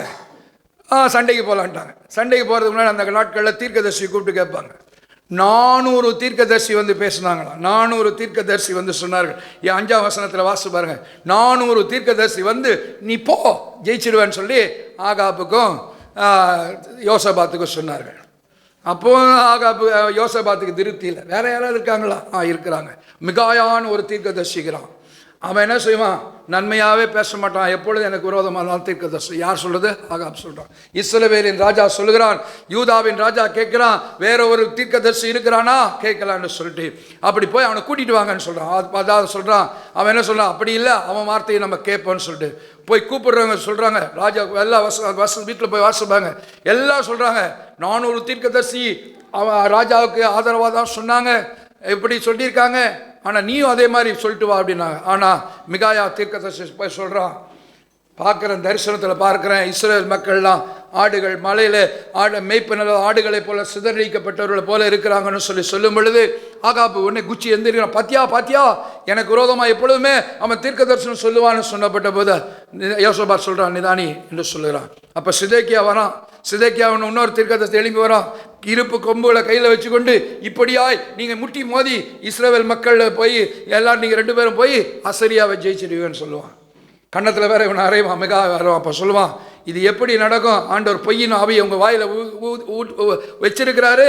நீ உள்ளறைங்களை பதுங்கும் போது இந்த தீர்க்கதரிசனம் நிறைவேறும்படிக்காக சொல்ல. இதுக்கு என்ன அர்த்தம் என்று சொன்னால், சோதித்தறிந்து நலமானதை பற்றி கொள்ளுங்கள். இதுதான். 1000 பேர் 1000 தீர்க்கதரிசனம் கள்ள தீர்க்கதரிசிகள் இருப்பாங்க. பொய்யின் ஆவியை வைத்தவர்கள் இருப்பார்கள். ஏற்கனவே நான் சொன்ன வேஷம் தரித்தவர்கள் இருப்பார்கள். கள்ளத்திற்கு இருப்பார்கள். சோதித்தறிந்து நலமானதை பற்றி கொள்ள வேண்டும் என்று சொல்லி வேதம் மிக அழகாய் சொல்லுகிறது. சோதித்தறிந்து 1 தெசலோனிக்கேயர் புத்தகம் 5ஆம் அதிகாரம் 21ஆம் வசனத்தை வாசிக்க கேட்போம். 1 தெசலோனிக்கேயர் 5:21. அதுக்கு தான் டிசைனிங் ஸ்பிரிட் வேணும். ஜெபிக்கும் போது டிசைனிங் ஸ்பிரிட்டுக்கு ஜெபிங்க. எல்லாவற்றையும் சோதித்தறிந்து. ஆமாம், 401 பேர் தீர்க்க தரிசனம் சொன்னாங்க. அந்த தீர்க்க தரிசனத்தை யோசபாத் ஏற்றுக்கொள்ளவில்லை. 402வது தீர்க்க தரிசனம் அல்லது 400 தீர்க்கதரிசிகள் சொல்லிட்டாங்க. 401வது தீர்க்கதரிசியாக மிகாயா தீர்க்கதரிசி சொன்னதை ஏற்றுக்கொண்டார் என்று சொல்லி, ஆகவே தான் அவன் கூக்குரலிட்ட பொழுது கர்த்தர் அவனை கேட்டு அவனுக்கு அனுசரியாக இருந்து என்ன செய்தார்? அவனுடைய எதிரிகள் அவனை விட்டு விலகும்படி செய்தார். ஸோ இன்னைக்கு ஒருவேளை நம்ம வேஷம் மாறி இருக்கலாம். இந்த வேஷம் கடந்து போகிறது. தகாதவைகளை தகாத விதமாக இந்த உலகத்தை அனுபவிக்கிறவர்களா இருக்கலாம். எனக்கு வாலிப சகோதரனே சகோதரிய, வயசானவங்களே, வயசு குறைஞ்சவங்களே, யார் வேணா இருக்கலாம். வாலிபர் என்ன செஞ்ச வாலிபர்களை தான் குறிப்பாக தகாத விதமாய் உலகத்தை ஆனால் இந்த வயசானவங்க தான் உலகத்தை தகாத விதமாக அனுபவிச்சுட்டு இருக்காங்க. எதை பார்த்தாலும் ஒரு குற்றம், எதை பார்த்தாலும் ஒரு நெகட்டிவ், பூஜின்னு நம்மளையும் பயங்காட்டி விட்டுறது. ஆகவே இந்த உலகத்தை தகாத விதமாய் அனுபவியாமல், வேஷம் தரித்து கொள்ளாமல் இருங்க. வேஷம் கடந்து போகிறதே. ஒருவேளை வேஷம் மாதிரி இருக்கிறியா இன்னைக்கு? அதனால் பிரச்சனை வந்துச்சா? நிறைய பேர் சொல்லுவாங்க, என்னால் தான் பிரச்சனை. அம்மா சாட்சி சொன்னாங்க. என்ன சொன்னாங்க? என்னால் தான் வந்துச்சு, நான் தான் போய் கடன் வாங்கிட்டேன். நம்ம வேதம் அழகாய் சொல்லுகிறது, உங்களுக்கு விரோதமாய் கூடின கூட்டம் ஆனாலும் உன்னை நான் ஜெயிக்க வைப்பேன். தமிழில் ஒரு நம்ம தமிழில் தீதும் நன்றும் பிறத்தர வராது. நன்மையும் நம்மகிட்ட தான் இருக்குது, நாவில் தான் இருக்குது. கெட்டது நம்மகிட்ட தான் இருக்குது. சபியா அப்படியே தான் இருக்கும். கர்த்தருக்குள் மகிழ்ச்சியாக இருங்கள். கர்த்தர் உங்களை ஆசீர்வதிப்பாராக. கர்த்தர் தாமே இந்த வசனங்களை ஆசீர்வதிப்பாராக. கண்களை மூடி நாம் ஜெபிப்போம். Thank you Lord. ஆமென். 1 கொரிந்தியர் 7ஆம் அதிகாரம் 31ஆம் வசனத்தை கர்த்தர் இன்னைக்கு நமக்கு கொடுத்திருக்கிறார். வேத வாக்கியங்களின்படி இந்த உலகத்தை அனுபவிக்கிறவர்கள் தகாத விதமாய் அனுபவிக்க வேண்டாம் என்று எச்சரிக்கிறார். காலம் கடைசியாக இருக்கிறது. வேஷம் கலைந்து போய் கொண்டிருக்கிறது. இந்த பிரபஞ்சத்துக்கு தக்க வேஷம் தெரியாமல், வெளி வேஷம் அணிந்து கொள்ளாமல், வேஷம் மாறி போகாமல் கர்த்தருக்கு உண்மையாக இருப்போம், ஒப்பு கொடுப்போம். Thank you Lord. யோசபாத்தின் தேவன் இன்னைக்கு நம்முடைய தேவனாக இருக்கிறார். யோசபாத் வேஷம் மாறி கஷ்டப்பட்ட பொழுது அவன் கூக்குரலிட்டான். தேவன் அவன் கூக்குரலை கேட்டார். அவனுக்கு அனுசரியாக இருந்தார். அவனுடைய சத்துருக்கள் அவனை விட்டு விலகும்படிக்கு செய்தார். அசரியனை அவன் தேசத்தில் அழித்து போட்ட தேவன் இன்றைக்கு நமக்கு ஆதரவாக இருக்கிறார். செய்ய வேண்டிய காரியம் யோசபாத்தின் தேவன் என்று சொல்லும் பொழுது, யோசபாத் ஜபிக்கிறவன ஜபத்துக்கு காரணமாக இருந்தான், ஆண்டவருக்கு கீழ்ப்படிந்தவனாக இருந்தான், ஊழியம் செய்கிறவனாக இருந்தான், தன்னை பரிசுத்தப்படுத்தி கொண்டவனாக இருந்தான், நலமானதை பற்றி கொண்டவனாக இருந்தான், சோதித்தறிந்து நலமானதை பற்றி கொண்டவனாக இருந்தான். இந்த காரியங்கள் நம்மிடத்தில் காணப்படுமானால், நீ ஒருவேளை வேஷம் மாறி சத்ருவனை தொடர்ந்து வந்து உன்னை அழிக்க விடும் பொழுது, நீ கூக்குரல் வரும்போது கர்த்தர் உனக்கு அனுசரியாக இருப்பார். சத்துருக்களை உன்னை விட்டு பின்வாங்கி செய்யும்படி செய்வார். இரக்கமுள்ள நல்ல ஆண்டவரே, இந்த வார்த்தையை கேட்ட பிள்ளைகள் மீது இந்த வசனம் பணியை போல இறங்கி ஆசீர்வதிப்பதாக. நம்ம இந்த வருஷத்தினுடைய முதல் மாதத்தை முடிக்கிறோம். 4வது ஆண்டவர் வாரத்தில் இருக்கிறோம். இந்த மாதத்தினுடைய கடைசி ஞாயிற்றுக்கிழமையில் இருக்கிறோம். ஆண்டவர் வரக்கூடிய 11 மாதங்களிலும், இஞ்சி இருக்கிற 11 மாதங்களிலும் உங்களுடைய கரம் கூட இருந்து கத்தாவே. நாங்கள் ஏதோ ஆண்டவரை வேஷம் கடந்து போகிறது, இந்த உலகத்தை தகாத விதமாய் அனுபவிக்காமல் உம்முடைய சுத்தப்படி உம்முடைய பிள்ளைகளை அனுபவிக்க கிருபையும் ஆசீர்வாதத்தையும் தருவீராக. இயேசுவின் நாமத்தினால் பிதாவே. ஆமென், ஆமென்.